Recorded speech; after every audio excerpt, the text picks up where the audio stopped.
Après 30 ans de mariage, je pensais avoir gardé notre famille unie jusqu'au jour où j'ai découvert que mon mari avait un fils secret de 31 ans.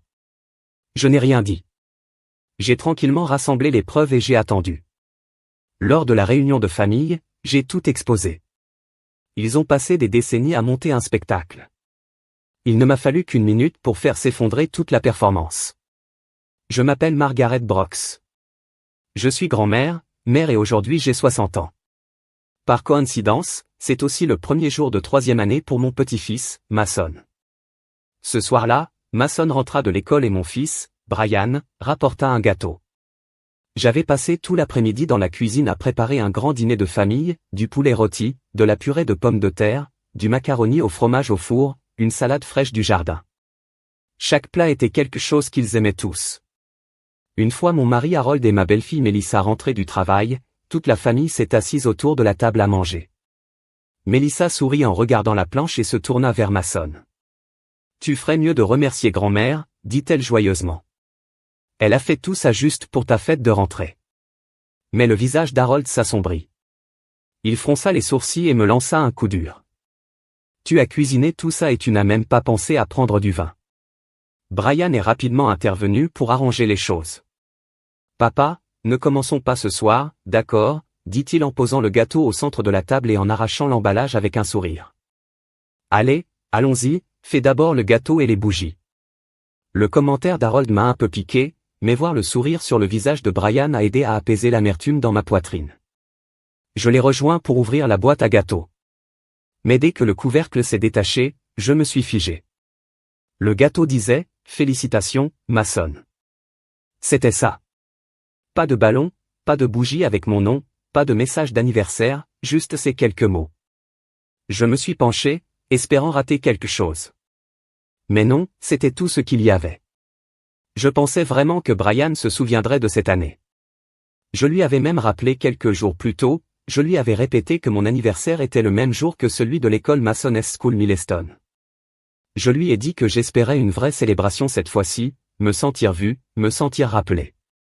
Mais nous voilà, encore une fois oubliés. Brian a remarqué ma pause et m'a appelé « Maman, qu'est-ce que tu fais? Où est le briquet? Aide-moi à le trouver, pour que Mason puisse faire un vœu. » Harold aboya depuis l'autre bout de la table. « Es-tu devenu sourd? Il vous a demandé de prendre le briquet. Pourquoi es-tu là? » J'ai ravalé la douleur dans ma poitrine et me suis forcé à sourire. « Brian, dis-je doucement, à part le grand jour de Mason. Tu te souviens de ce que c'est d'autre aujourd'hui? » Il fronça les sourcils, confus, « Que veux-tu dire? Maman? » Harold grogna encore. « Elle doit toujours compliquer les choses. Prends juste ce foutu briquet. » J'ai jeté un coup d'œil à Mason puis je n'ai rien dit de plus. Il ne servait à rien de transformer cela en une scène sans les enfants.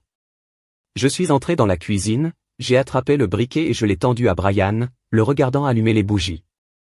Tout le monde à table riait et discutait, célébrant tout le monde sauf moi. Le vacarme du dîner avait à peine commencé que Mason Fork glissa de la table. Melissa s'est immédiatement tournée vers moi, mais Brian et Harold étaient toujours en pleine conversation, complètement inconscients. Mason se retourna sur son siège et cria « Grand-mère, j'ai laissé tomber ma fourchette, va m'en chercher une autre. » Pour la première fois, je ne me levai pas. Je suis resté assis. Mon ton est calme, Mason, tu peux le faire toi-même. Mason fronça les sourcils et donna un coup de pied dans la chaise de sa mère. Maman, grand-mère, ne veut pas ma fourchette. Melissa essaya gentiment de le calmer, puis se tourna vers moi avec un doux sourire et éleva un peu la voix. Margaret, où gardes-tu les couverts supplémentaires? Je vais lui en prendre un. Harold m'a lancé un regard noir à la seconde où elle a parlé. Va lui chercher une fourchette. Brian tendit la main pour empêcher Melissa de s'en débarrasser avec désinvolture. Maman s'en occupera. Vous n'en avez pas besoin. Je me suis levé, mais je ne me suis pas dirigé vers la cuisine. Au lieu de cela, je suis entré directement dans ma chambre et j'ai commencé à emballer mes vêtements et à rassembler mes relevés bancaires. L'argent sur ces relevés bancaires provenait du stand de nourriture que j'ai tenu toutes ces années. Harold a peu contribué à cette famille. Son salaire était modeste au début, et ce qu'il gagnait disparaissait en grande partie lors des soirées de poker avec ses copains. Presque rien n'est jamais rentré à la maison. Après la naissance de Brian, j'ai arrêté de travailler sans personne pour m'aider à m'occuper des enfants. Je suis devenue maman à plein temps, mais Harold se plaignait toujours que je dépensais trop, comme si chaque dollar que j'utilisais était un fardeau pour lui. Après l'avoir entendu une fois de trop, j'ai arrêté de lui demander de l'argent. Au lieu de cela, j'ai installé un petit stand de nourriture au marché de producteurs local. J'étais bon avec mes mains et encore meilleur avec les gens. Le stand s'est étonnamment bien comporté. Au fil du temps, j'ai réussi à économiser une somme décente. Pour être honnête, à l'époque, j'avais déjà pensé à le quitter, mais je ne l'ai pas fait. J'avais peur que Brian grandisse dans un foyer brisé. Je ne voulais pas qu'il souffre à cause de nous, alors je suis resté silencieux, j'ai gardé la tête baissée et j'ai continué. J'ai passé toute ma vie à donner la priorité aux autres. En grandissant, j'étais une enfant obéissante.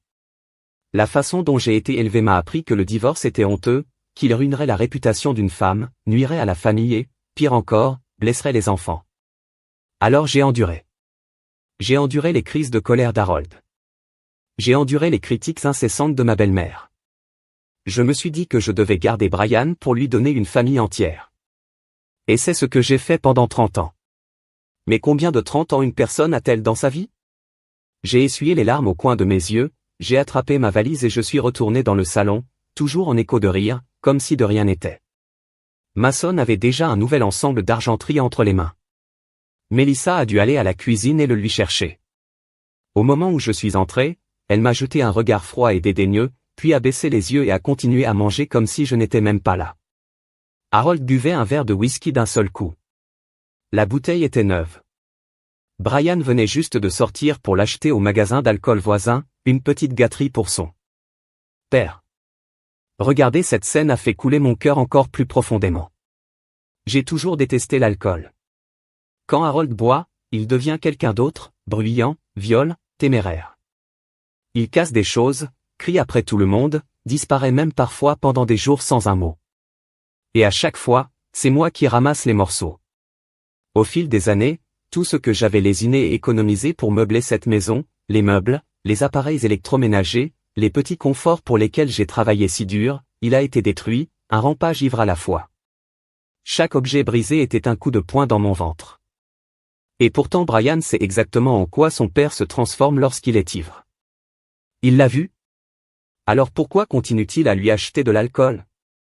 Peut-être que depuis qu'il a emménagé dans cette grande maison de 3 chambres que je lui ai achetée dans ce joli quartier de banlieue, il a oublié ce que c'est que de vivre sous le même toit qu'un ivrogne. Ou peut-être qu'il ne l'a jamais vraiment compris au départ, parce qu'il n'a jamais été laissé pour nettoyer les décombres. Ou peut-être qu'il est juste un lâche, trop effrayé par le caractère d'Harold pour lui tenir tête. Alors il joue le jeu et me laisse être le bouc émissaire. Je me tenais près de leur table à manger, les yeux rivés sur Harold. Je veux divorcer, dis-je d'une voix ferme. J'en ai assez de cette vie. La pièce devint silencieuse. Il y a quelques instants, c'était rempli de rire. Maintenant, il était coupé comme une lame dans l'air, Harold explosa. Il baissa d'abord son verre et eut l'air d'être sur le point de renverser toute la table, mais après un rapide coup d'œil à Melissa et Mason, il se força à s'arrêter, même si sa voix rugissait dans la pièce. As-tu perdu la tête? Tu as presque 70 ans et tu veux divorcer maintenant? Brian sursauta aussi. Maman, de quoi tu parles? Nous essayons tous simplement de profiter du dîner ici. Pourquoi tout gâcher? Melissa serra Mason dans ses bras, son expression était illisible. En regardant la scène se dérouler comme si ce n'était rien de plus qu'un divertissement, j'ai laissé échapper un petit rire. Froid et creux. Voilà donc ce qui se passe depuis des décennies dans cette maison, et j'y suis toujours la personne la plus superflue. Je vais rester dans un hôtel ce soir, dis-je calmement. Demain matin tu viens avec moi signer les papiers du divorce. Le visage d'Harold se tordit de rage. Je ne suis pas d'accord avec ça. Es-tu fou? Tu veux déchirer cette famille? Tu n'as pas honte de ce que les gens vont dire? Brian intervint immédiatement pour se ranger de son côté. Papa a raison, allez, maman, vous êtes toutes les deux trop vieilles pour ça. Que penseraient les gens si vous vous sépariez maintenant? Harold, voyant Brian prendre son parti, se versa un autre verre d'un air suffisant et le renversa comme un roi sur son trône. Ce regard arrogant et dédaigneux sur son visage m'a fait serrer la poitrine avec furie. Je ne pouvais presque pas le retenir. J'ai failli attraper ce verre et le lui jeter au visage. Brian a dû voir le feu dans mes yeux. Il s'est dépêché d'intervenir. Maman, tu ne fais pas ça sérieusement juste parce que papa a bu quelques verres ce soir, n'est-ce pas? Écoute, je vais rester ici ce soir et garder un œil sur lui. S'il agit, je m'en occupe. Finissons simplement de dîner, d'accord? Peu importe ce qui vous dérange, vous le réparez. Mais n'évoquez plus le divorce. Tout sauf ça. Tout sauf ça. C'est tout ce que mon fils a jamais offert. Des assurances vides de sens, promet Hollow. Jamais il ne m'a vraiment défendu. Je lui ai fait un léger sourire amer. Brian, dis-moi quelque chose. Tu te souviens même du jour de mon anniversaire? Il se figea, ses lèvres entr'ouvertes mais aucun mot ne sortit. Bien sûr, il ne s'en souvenait pas depuis son mariage, pas une seule fois. Je me suis habitué à être oublié, mais aujourd'hui, j'en ai fini. Faire semblant ne fait pas de mal. J'ai fini d'essayer de plaire à tout le monde, j'ai fini de me sacrifier pour une famille qui ne m'a jamais vu. À 60 ans, avec rien d'autre qu'un diagnostic terminal qui me donne 6 mois à vivre, je comprends enfin. Si je ne vis pas pour moi maintenant, quand le ferai-je un jour? Je les ai laissés derrière sans un mot, traînant ma valise vers la porte. C'est à ce moment-là que Melissa s'est soudainement placée devant moi, entraînant Mason avec elle comme un bouclier humain. Marguerite, allez. Dit-elle doucement, sa voix douce et polie comme toujours, un sourire agréable toujours épinglé sur ses lèvres. Nous sommes une famille. Chaque famille a ses petites difficultés. Pourquoi ne pas simplement s'asseoir et discuter des choses? Puis elle se pencha plus près, sa voix se transformant en un murmure près de mon oreille. N'avons-nous pas convenu de ne plus évoquer le divorce? J'ai immédiatement reculé, mettant de la distance entre nous. Eh bien, j'ai changé d'avis. Est-ce un problème après mon divorce avec Harold? Je ne veux plus qu'aucun de vous me contacte. Cette fois, je le pensais, j'avais fini. Je ne me contentais pas de quitter Harold, je coupais les liens avec chacun d'entre eux. Que veux-tu dire? Aucun de nous. La voix de Brian résonna alors qu'il sautait, se précipitant pour bloquer la porte. Maman, qu'est-ce qui se passe? Que veux-tu dire? Tu as changé d'avis? Tu as changé d'avis sur quoi exactement? À quoi ça ressemble? Dis-je calmement. Si vous avez du mal à comprendre, peut-être que votre femme pourra vous l'expliquer maintenant. Écarte-toi, je pars. J'ai poussé la valise en avant, leur faisant signe de bouger. Margaret, tu ne peux pas t'en aller.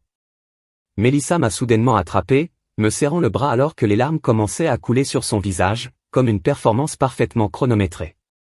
Et Mason? Qui va s'occuper de lui maintenant? Et ses dîners? Est-ce que tu es vraiment d'accord qu'il mange du fast-food tous les soirs? Et s'il tombe malade? Tu ne t'en soucies pas? C'est ton petit-fils, celui que tu as élevé, ton précieux petit garçon. Peux-tu vraiment t'éloigner de lui? Ces mots étaient soigneusement choisis, livrés avec un mélange parfait d'émotion et de manipulation, mais pour moi, tout cela était absurde, tellement absurde. Je n'ai pas pu m'empêcher de rire froidement, voyant que Melissa semblait penser qu'elle avait touché une corde sensible. Continuait-elle, sa voix douce et câline, tu tiens à lui, n'est-ce pas, Margaret? Et honnêtement, Brian et moi avons besoin de toi. Nous le faisons vraiment, si ce n'était pas pour vous, garder la maison en ordre, prendre soin de Mason, gérer tout dans les coulisses, eh bien, soyons honnêtes, Brian n'est pas vraiment une femme au foyer naturel. Elle jeta un coup d'œil à Brian avec un sourire, puis se pencha à nouveau, murmurant, tu sais, chaque fois que ma mère me rend visite, elle félicite toujours Brian d'être un mari si responsable. Elle me dit que j'ai épousé le bon homme. Elle rit doucement. Bien sûr, elle ne sait pas que c'est uniquement toi. C'est toi qui tiens tout ensemble. Tu as donné à Brian une bonne réputation et je sais que ça doit faire du bien. C'est vrai, quand les gens le louent au fond, ils vous louent en réalité. Et d'ailleurs, en avez-vous assez dit? Je l'ai coupé d'une voix aiguë et glaciale. Tu peux déjà te taire? Melissa se figea, stupéfaite, comme si elle voyait une autre personne pour la première fois. Qu'est-ce que tu regardes? J'ai craqué. Je ne m'ai jamais vu en colère auparavant. Que veux-tu dire? Et Mason? N'est-ce pas ton fils? N'est-ce pas votre responsabilité de l'élever? Et tu ne peux pas vivre sans moi? Vous avez tous les deux la trentaine. Qu'est-ce qui n'est toujours pas sevré? Maintenant, ne me touche plus. Je t'ai regardé jouer ce numéro parfait de belle-fille pendant des années. Tu n'es pas fatigué? Parce que je commence certainement aujourd'hui. J'ai fini. Je ne suis la mère de personne, la grand-mère de personne et certainement la femme de personne. Désormais, je vis pour mon déménagement. Comme elle ne me lâchait toujours pas, je la repoussais. Mason m'a vu pousser sa mère et s'est immédiatement précipité en avant, me poussant violemment en retour. Grand-mère, comment oses-tu toucher ma mère? Recommencez et voyez ce qui se passe. Brian s'est précipité vers Shield Melissa puis s'est retourné contre moi, sa voix tremblant de rage. Maman, tu as dépassé les limites. Tu dois t'excuser auprès de ma femme. Harold se leva également, se joignant au chœur d'indignation. Tous les trois se rapprochèrent en criant, en accusant, en pleurant. Le chaos remplit la pièce comme une explosion et pourtant, je ne m'attendais toujours pas à ce que cela fasse autant de mal. J'avais toujours su quel genre de personnes ils étaient au fond, mais les voir arborer leur vrai visage ainsi, voir à quelle vitesse l'amour pouvait se transformer en jugement et en blâme, me faisait encore pleurer. C'étaient les gens dont j'avais passé toute ma vie à m'occuper. Tout ce que je voulais, c'était un cours. Tout ce que je voulais, c'était vivre pour moi une seule fois. Pourquoi fallait-il que ce soit si dur? Si vous ne me laissez pas repartir en paix, alors très bien, personne ne peut repartir indemne. Tu aimes faire un spectacle? Alors je t'en donnerai un. Voyons à quel point vous réussissez tout lorsque chaque vilain secret est mis en lumière. Très bien, tout le monde se calme, je m'excuse. Je me suis tourné vers Melissa et lui ai fait un petit salut poli. Je suis désolé, Melissa, je n'aurais pas dû te pousser. Je m'excuse pour mon comportement ici. Elle se figea, clairement déstabilisée par mon changement soudain, mais elle se rétablit rapidement, jetant un rapide coup d'œil à Brian avant de m'offrir un sourire en larmes. Ça va, je ne suis pas contrarié. J'ai regardé Brian et Mason, d'un ton égal. Qu'en penses-tu? Mes excuses étaient-elles suffisantes? Est-ce que je mérite le pardon? Mason fit un petit signe de tête, sans rien dire. Brian avait l'air gêné. Maman, c'est juste des excuses, pas besoin d'être aussi formel. J'ai légèrement hoché la tête. Alors, seriez-vous d'accord, quand quelqu'un fait quelque chose de mal, il devrait s'excuser? Mason hocha de nouveau la tête. Brian hésita. Cette fois, ses yeux se tournèrent vers Melissa, comme s'il cherchait un signal, avant de finalement hocher la tête. Ouais, bien sûr, si tu fais quelque chose de mal, tu devrais t'excuser. Bien, j'ai laissé échapper un rire froid. C'est tout ce que j'avais besoin d'entendre. J'ai attrapé ma valise et l'ai poussée près de la porte, puis je me suis retourné et suis retourné calmement dans le salon. J'ai tiré une chaise et je me suis assis en plein centre du chaos. Oh, j'ai dit, Coulilotin, parle de ton père. Brian fronça les sourcils, confus. L'expression de Melissa changea instantanément, nerveuse et prudente. Harold avait l'air d'avoir été arraché du sol par en dessous. Lui. Tu sais, dis-je en allant droit au but. Ton père a une autre famille. Les mots tombèrent comme un marteau. Harold se leva de son siège, attrapant mon bras en panique. Sa voix était forte, en colère et tremblante. De quoi tu parles? Tu es fou en disant ça devant les enfants? Papa, laisse-la finir. Dit fermement Brian, s'interposant entre nous, étonnamment, prenant mon parti pour une fois, le visage d'Harold devint rouge. Brian, elle invente des choses. Tu sais quel genre d'homme je suis. J'ai libéré mon bras et j'ai reculé. Est-ce que je l'invente? A demandé Melissa. Elle était avec moi quand j'ai découvert que tu voulais être un spectateur, pas ce soir. Maintenant, tu fais aussi partie de l'histoire. Tous les regards se tournèrent vers Melissa. Eh bien, j'ai demandé, dis-leur, est-ce que je mens? Le silence envahit la pièce pour la première fois de la nuit. Tout était calme. Melissa regarda le sol. Les secondes s'écoulèrent comme des heures avant qu'elle finisse par marmonner à peine audible. Je ne sais pas, peut-être que Margaret était juste bouleversée et a dit quelque chose qu'elle ne pensait pas. Harold expira de soulagement. Bien sûr, je ne m'attendais pas à ce qu'elle dise la vérité de toute façon. J'ai laissé échapper un rire sec et amer et j'ai continué, son nom est Blanc. Elle habite au 113 Bellington Street, appartement 302. C'est là que se trouve l'autre maison de ton père. Si vous ne me croyez pas, allez vous-même frapper à la porte. J'ai fait une pause, puis j'ai ajouté avec désinvolture, « Oh, et sois poli quand tu le fais. Celui qui ouvre la porte pourrait être ton frère. Il a 31 ans, juste un an de plus que toi. Il est marié, a une petite fille, ce qui veut dire qu'en plus de Mason, ton père a aussi une petite fille. » Cette dernière ligne a frappé comme une grenade. Le visage d'Harold se tourna vers White. La panique de Melissa était impossible à cacher. Il n'aurait jamais imaginé que j'en saurais autant. Pas seulement l'affaire, mais l'adresse, l'âge, et même l'enfant. Et il ne s'attendait certainement pas à ce que je brûle leur parfaite petite scène d'un seul coup. Rien de tout cela ne serait arrivé sans Joanne Carter, ma soi-disant meilleure amie. C'est elle qui est tombée pour la première fois sur Harold avec une autre femme. Elle les a suivis discrètement, a fait sa petite enquête et m'a envoyé en quelques jours un joli petit dossier avec des photos, le parcours de la femme et même l'adresse exacte de leur petit nid d'amour. Mais ce que Joanne ne savait pas, c'est que la veille de m'envoyer ce dossier, je l'avais déjà vu de mes propres yeux. Cet après-midi-là, j'étais à l'épicerie en train de pousser un chariot débordant d'articles ménagers. J'avais chaud, j'étais en sueur et j'avais mal à force de tout trimballer en attendant mon tour à la caisse quand je l'ai vu, Harold. Là, il n'était pas à 20 pieds. Marchant aux côtés d'une femme de mon âge. Il portait plusieurs grands sacs de course, la suivant de près comme un mari adoré. Elle avait des cheveux gris argentés, lisses et bien entretenus. Sa peau était lisse, visiblement bien soignée. Elle portait des vêtements élégants, marchait avec assurance. Tout en elle criait, le confort, le luxe, une vie sans tension. Dans son autre main, elle tenait celle d'une petite fille, probablement du même âge que Mason. La fille sautillait joyeusement devant eux, riant et regardant en arrière de temps en temps grand-mère, elle appelait gentiment la femme. Puis elle se tourna vers Harold, rayonnante, grand-père, une photo de famille heureuse, parfaite, chaleureuse, saine, idyllique. Moi, je transpirais à travers ma chemise, je traînais un lourd chariot, mes doigts enflés et endoloris à force de tout porter tout seul. Je restais figé sur place, regardant mon mari alors qu'il s'installait à Domestic Bliss avec une autre famille. Son visage était doux, d'une manière que je n'avais pas vue depuis des décennies. L'homme qui me parlait à peine à la maison, qui traitait notre famille comme une obligation, jouait désormais le rôle du mari dévoué, du père attentionné, du grand-père aimant. Et pourquoi ? Mes mains sont devenues engourdies. Le chariot m'a glissé des mains et est tombé au sol avec un bruit sourd. Des pommes et des oranges roulaient partout. J'ai craqué. Je me précipitai vers lui, le feu bouillant dans mes veines, Harold, rugis-je en l'attrapant par le col.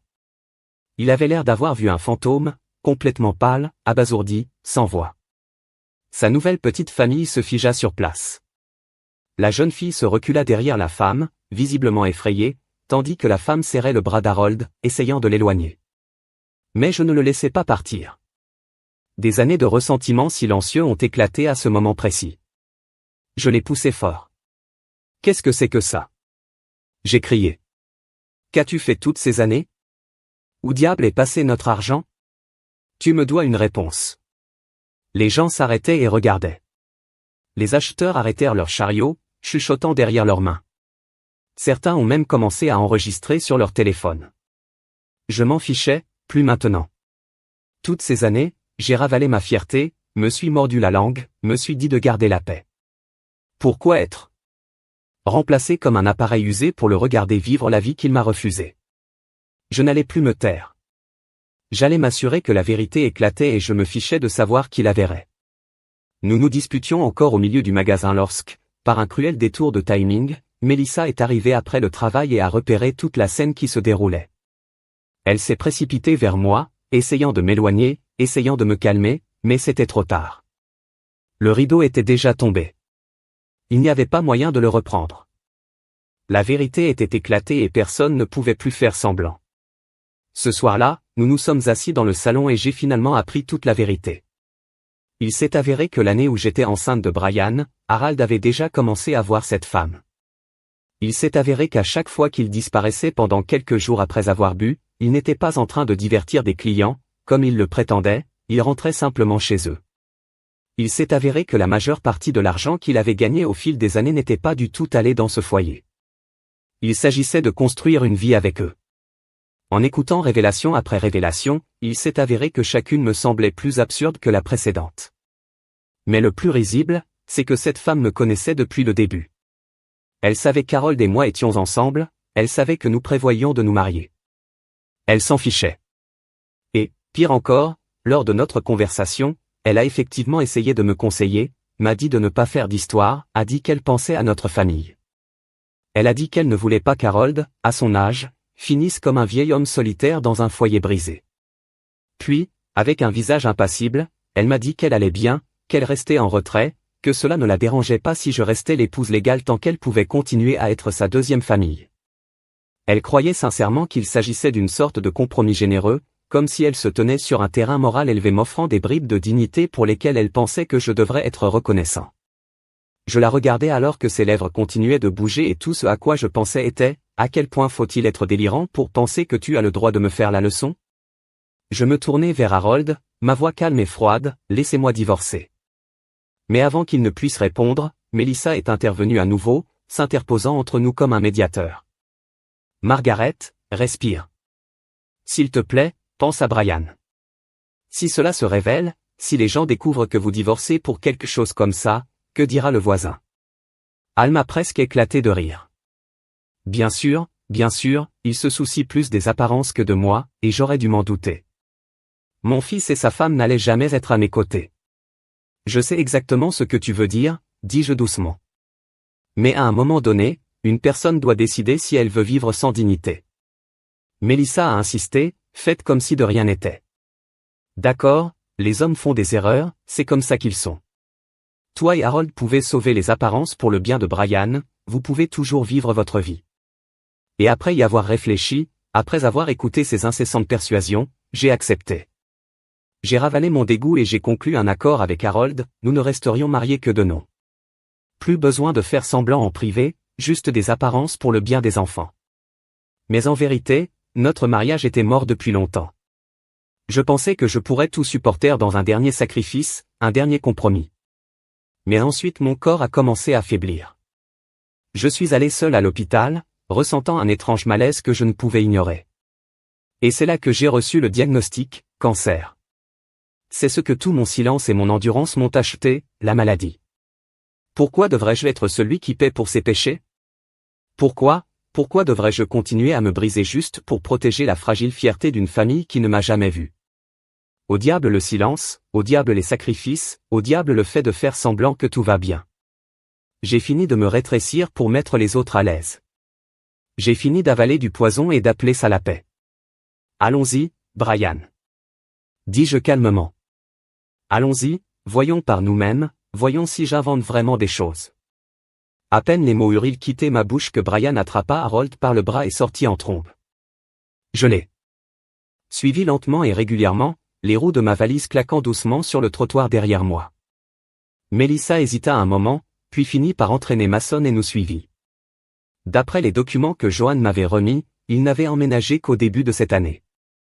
La maison a été récemment achetée avec l'argent qu'Harold avait rassemblé en vendant secrètement l'ancienne maison de ses défunts parents et plusieurs parcelles de terrain de sa ville natale. Lorsque nous sommes arrivés à la maison, tout ce que j'avais dit s'est confirmé. Et c'est à ce moment-là que Brian a craqué. Ses émotions ont éclaté comme un volcan, des années de douleur réprimée, de confusion et d'amertume se sont finalement répandues. Il se tourna vers Harold et commença à crier, sa voix tremblant de rage. Il n'était pas seulement en colère contre aujourd'hui. Il saignait de toutes les blessures qu'Harold lui avait laissées. Il se rappelait des choses de son enfance, un souvenir après l'autre, comme la fois où, à l'école primaire, il attrapait un morceau de poulet rôti à table, pour se faire aboyer dessus par un héros ivre, va demander à ta mère. Ou la fois où, au collège, il n'avait pas assez pour déjeuner et a osé demander de l'aide à Harold, pour ensuite entendre à nouveau, demande à ta mère. Ou ce moment de son adolescence la plus confuse et la plus douloureuse où il a finalement trouvé le courage d'interroger son père sur la vie, sur le but, pour ensuite se voir répondre, parle à ta mère, je n'ai pas le temps pour tes bêtises. Sa voix était brisée par l'émotion, les larmes coulant dans ses yeux alors qu'il criait. Pendant tout ce temps, je pensais que peut-être que maman et moi n'étions pas assez bien, que peut-être que si nous essayions plus fort, tu nous aimerais enfin. Mais maintenant je sais que tu n'as jamais eu l'intention de nous aimer.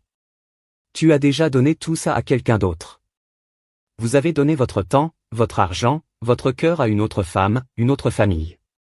Et puis, avec toute cette fureur qui brûlait encore en lui, Brian se précipita. Il a essayé d'attaquer la femme. Harold est instinctivement intervenu pour la protéger et tous deux, père et fils, ont commencé à se battre sur la pelouse. Les voisins sont sortis. Les gens regardaient depuis leurs windows. Quelqu'un a dû appeler les flics, car quelques minutes plus tard, des sirènes sont arrivées et 2 policiers sont intervenus, interrompant la bagarre et transportant Harold et Brian à l'arrière d'une voiture de police. Juste avant qu'ils ne ferment la porte, Brian s'est tourné vers moi, le visage tordu par les larmes et la fureur, et a crié « Tu es tellement égoïste, maman. Tu as tout gâché juste parce que tu voulais divorcer. Je sais que papa n'était pas génial, mais vous étiez ensemble depuis des décennies. Tu ne pourrais pas le garder ensemble un peu plus longtemps? Il fallait tout brûler. Pourquoi es-tu heureux maintenant? C'était censé être une célébration, une fête pour Mason. Maintenant c'est un putain de cirque. Es-tu fier de toi? Harold, de l'autre côté de la voiture, grogna entre ses dents serrées. Tu as eu ce que tu voulais, n'est-ce pas? Il fallait tout gâcher. J'avais tout sous contrôle. Tout allait bien jusqu'à ce que vous déchiriez le rideau. Tu penses que m'exposer change quelque chose? Qu'est-ce que tu gagnes à ça? Puis Melissa intervint d'une voix aiguë et froide. Margaret, je t'ai dit de ne pas traîner ça. Il fallait aller le rendre public. Maintenant tout le quartier parle, et ses propriétés qu'il a vendues. Nous aurions pu trouver une solution, en récupérer un peu, mais maintenant tout est parti. Elle jeta un regard amer autour d'elle. Ce terrain sera réaménagé l'année prochaine. Il y a un complexe hôtelier qui s'y installe. Le gain allait être énorme, mais grâce à votre petit drame, nous n'en verrons jamais un centime. Il fallait juste tout faire exploser. Qu'est-ce que tu essayais de prouver? Un par un, ils m'ont tous blâmé à tour de rôle pour leurs propres raisons, et pourtant, d'une manière ou d'une autre, je me sentais parfaitement calme. Puis Mason, se tenant à l'écart, cria soudain, mais c'est grand-père qui s'est trompé. Pourquoi tout le monde crie après grand-mère? N'as-tu pas dit que si quelqu'un fait quelque chose de mal, il devrait s'excuser? Mon cœur se serra pendant un moment, mais Melissa le prit rapidement dans ses bras, se pencha et lui murmura quelque chose à l'oreille. Quand Mason releva la tête, ses yeux avaient changé, froids, distants, inconnus, et j'ai compris. Je n'ai pas dit un autre mot. Je me suis détourné de cette maison et je suis parti. De retour à la maison. J'ai récupéré ma valise, déjà faite, et sans même un regard derrière moi, je suis sorti de la porte, de cette maison, de cette vie, de cet endroit qui ne m'appartenait plus et jamais vraiment. Après ce jour, j'ai définitivement coupé les ponts avec ma soi-disant famille. Les premières nuits, je me suis réveillé surpris, le cœur battant à cause de vieilles habitudes et de rêves agités, mais avec le temps, j'ai finalement trouvé la paix. C'était exactement ce que je voulais, et enfin vivre pour moi la douleur. Ce n'était pas aussi insupportable que je le craignais autrefois. Je me suis aspergé le visage d'eau froide, je l'ai séché avec une serviette et je me suis regardé dans le miroir, peau ridée, cheveux argentés, yeux fatigués. Pourtant, j'ai souri à mon reflet. Puis j'ai pris mon téléphone et j'ai appelé Joanne. Je lui ai demandé si elle prévoyait toujours de faire ce voyage dont elle avait parlé ce mois-ci. Joanne est ma plus chère amie depuis des années. À l'époque, nous tenions des stands ensemble au marché local. Elle venait de perdre son mari et je vivais comme si je n'en avais pas. Nous nous sommes appuyés l'un sur l'autre à travers tout, élevant nos fils, gérant la vie et nous soutenant mutuellement quand personne d'autre ne le faisait. Il y a quelques années, l'entreprise de son fils Jason a décollé. Il a embauché une femme de ménage pour l'aider à la maison et Joanne a finalement commencé à profiter de la vie en voyageant et en explorant le monde. Elle m'avait invité tellement de fois mais j'avais toujours une excuse, j'étais toujours trop occupé avec ma famille. Mais maintenant j'étais libre. Quand j'ai appelé, elle était ravie. Qu'est-ce qui a changé? Elle a ri, tu as enfin trouvé du temps. Je suis divorcé. Je lui ai dit, j'ai pensé qu'il était temps que je sorte et que je me vide la tête. Elle m'a demandé où je logeais et je lui ai donné le nom de l'hôtel dans lequel je me suis enregistré. Je serai là bientôt, dit-elle. Attendez-moi. Ce à quoi je ne m'attendais pas, c'est qu'elle ne viendrait pas seule. Il a amené Jason et sa femme Emily avec elle. Avant que je puisse protester, ils ont emballé mes affaires et m'ont emmené chez eux. Reste avec nous pendant un moment. Joanne a insisté, ignorant mes protestations. N'y pense. Pas trop, Emily. Voyant à quel point j'avais l'air mal à l'aise, j'ai souri doucement et j'ai dit, tu as tant fait pour nous. Quand notre fille était petite, tu étais toujours là pour nous aider. C'est juste nous qui rendons la gentillesse. Jason a ajouté sincèrement, s'il vous plaît, considérez-moi comme votre fils. Si tu ne nous avais pas aidés lorsque nous étions en difficulté, ma mère et moi aurions pu nous retrouver dans la rue. Leurs paroles m'ont serré la gorge. La vérité, c'est qu'ils m'accordaient beaucoup trop de crédit. Tout ce que j'avais fait, c'était aider Joanne lorsqu'elle était malade, la soigner plusieurs fois et leur prêter un peu d'argent quand ils en avaient besoin, exactement le genre de choses que des amis proches font les uns pour les autres. Mes doigts effleurèrent légèrement le collier de perles autour de mon cou, le cadeau d'anniversaire de Jason cette année. En fait, il n'avait jamais manqué un seul anniversaire depuis qu'il avait commencé à travailler. Il m'apportait quelque chose chaque année. Au début c'était de petits bibelots, simples mais bien pensés.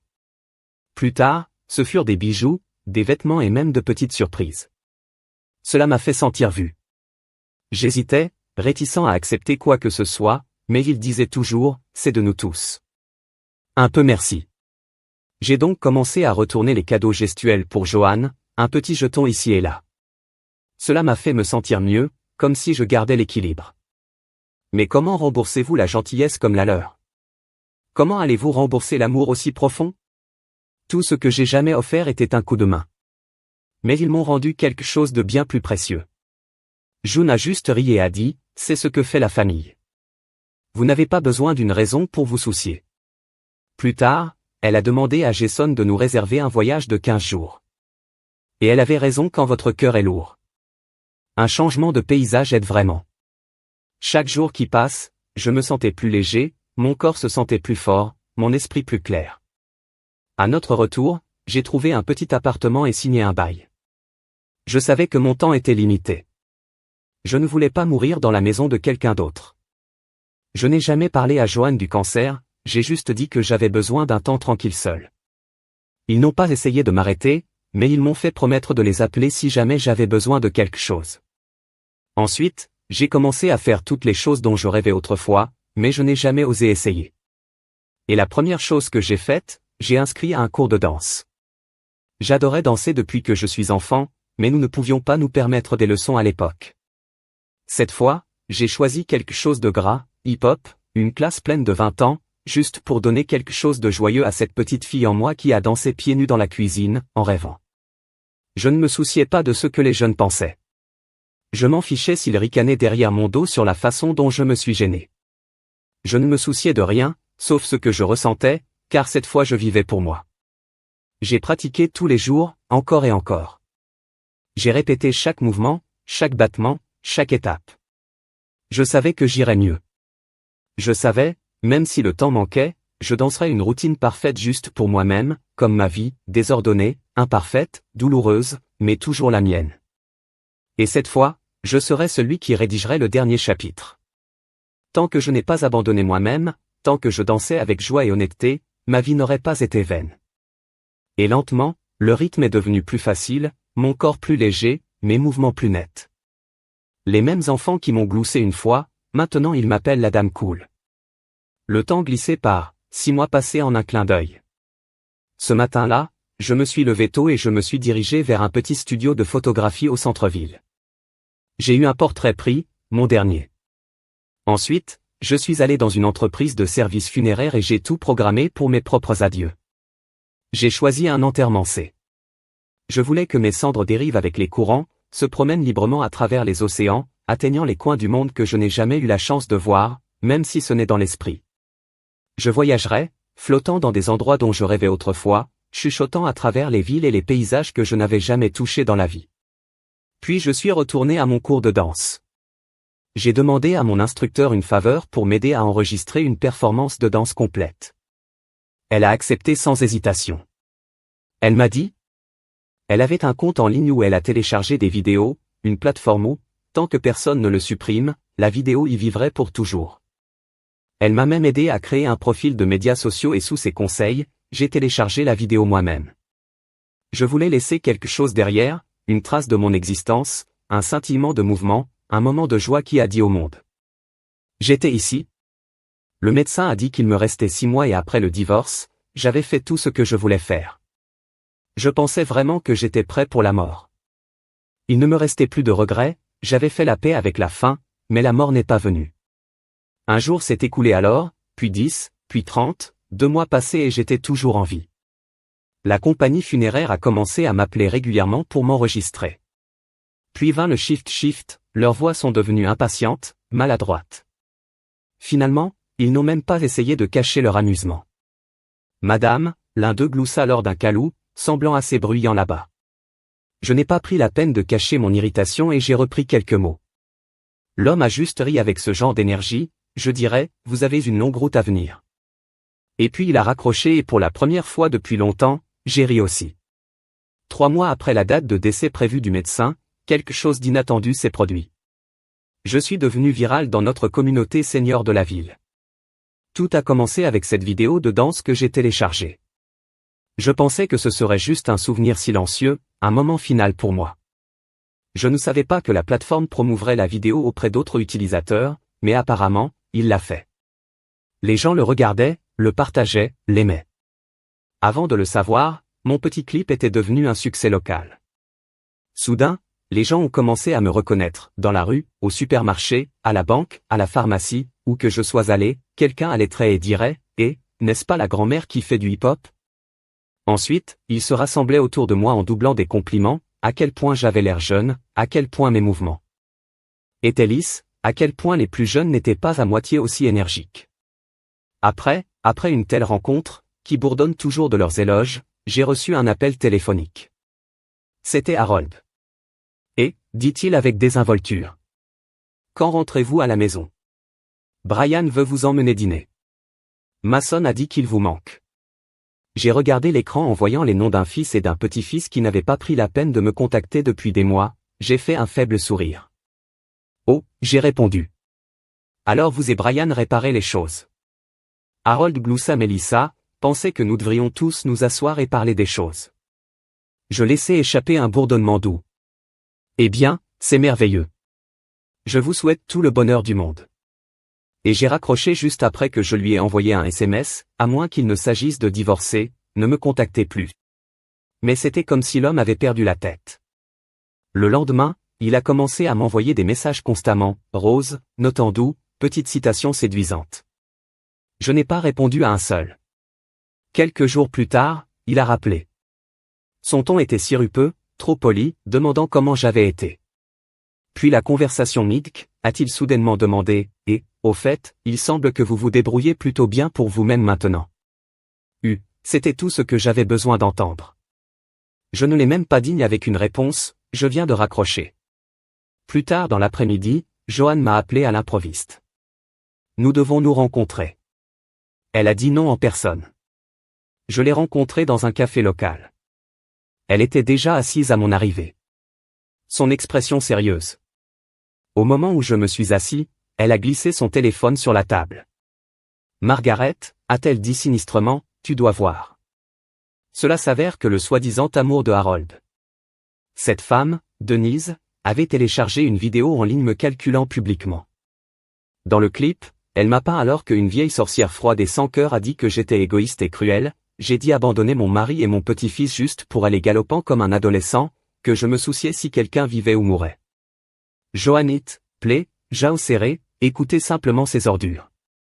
Elle a ensuite fait défiler la section des commentaires. Cela valait la peine que j'imaginais, vil, venimeux, débordant de saleté. Le pauvre homme est resté avec une femme comme sa vieille sorcière essayant d'agir jeune, pas de honte à tout, qui quitte leur famille à cet âge juste pour assister à ce cours de danse stupide. Les quelques personnes qui ont essayé de me défendre ont été noyées instantanément dans la haine. Un commentaire lire alors, j'espère que votre maman se révèle comme elle. Plus nous avons fait défiler profondément, plus il devint laid. Les mains de Joanne tremblaient de rage alors qu'elle me redonne mon téléphone. Ces gens ne savent rien de vous.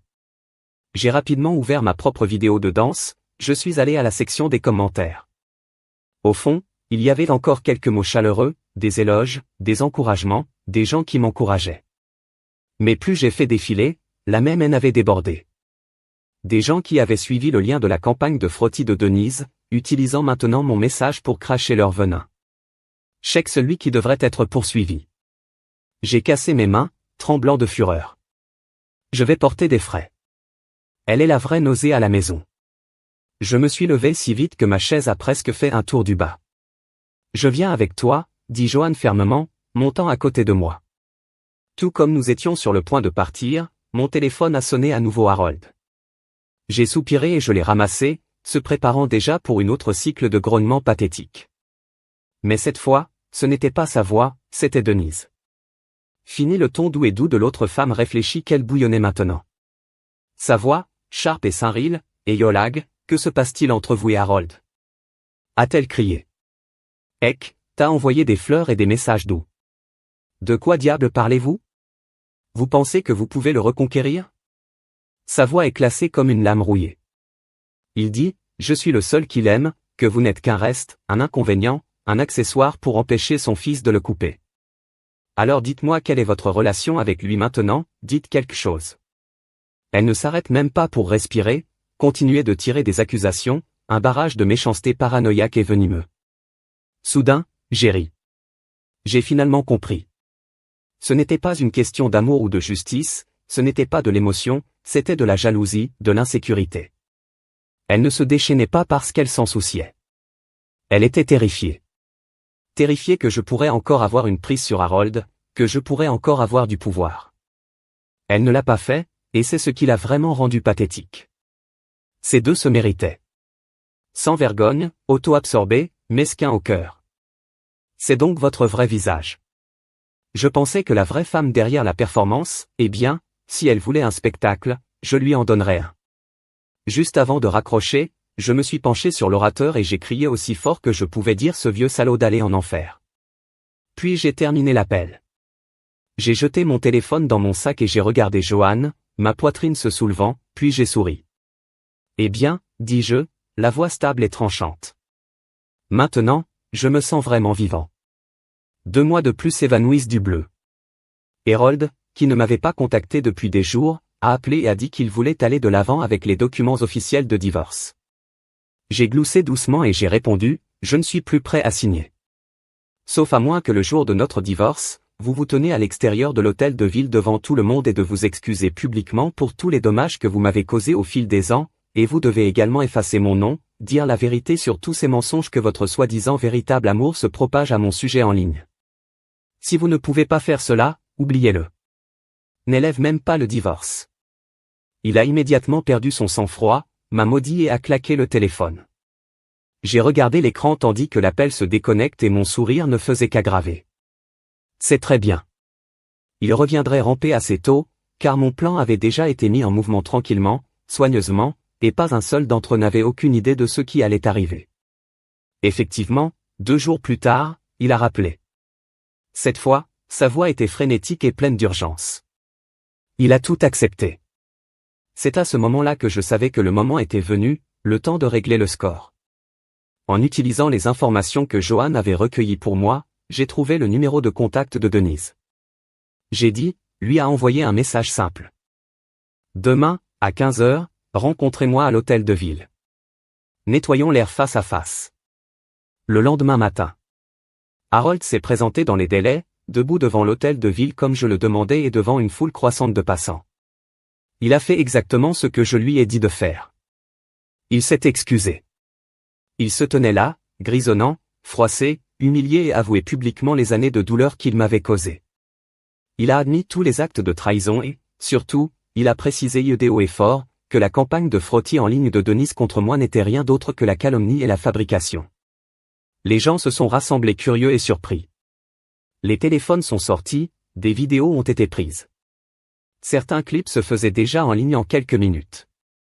Mais Harold s'en fichait. C'était comme s'il était dans une transe, si désespéré de s'en passer, si désespéré d'essuyer l'ardoise.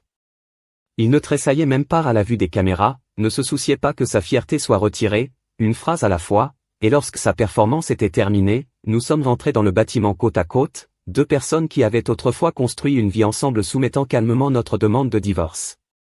Pas de drame, pas de larmes, juste une signature finale sur une histoire qui était attendue depuis longtemps pour sa fin. À 300 heures, les marches de l'hôtel de ville sont devenues une scène. Une femme dans une robe rouge ajustée se tenait près de l'entrée. Maquillage, posture impeccable, rayonnement de confiance, comme une reine qui attend son couronnement. En face d'elle, Denise se tenait raideur, agitant avec son sac, clairement anxieux et mal à l'aise. Puis est venu Harold et moi, arrivant à l'heure, mais il n'a pas épargné Denise à un coup d'œil. Sans hésitation, il se dirigea directement vers la femme en rouge et lui prit la main avec une facilité pratiquée et une certitude froide. Le visage de Denise est devenu fantôme blanc alors, comme quelque chose qui se cordait dans son esprit. Elle se précipita vers lui, saisissant son bras de désespoir. Mais Harold a tiré son bras avec un coup de dédain et s'est avancé avec la femme habillée rouge, ne prenant même pas la peine de regarder en arrière. Je les ai suivis calmement sans faille. Après avoir finalisé les documents, le greffier nous a dit que nous devions revenir dans une semaine pour récupérer notre certificat de divorce officiel.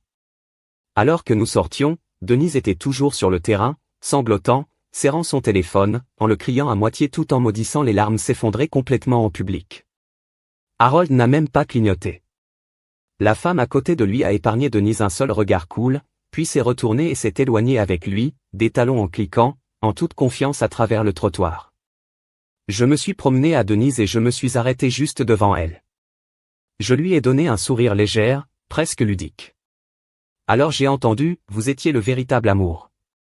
Son expression se tordit instantanément et elle cria, me précipitant à nouveau dans une crise de rage. Mais j'étais prêt.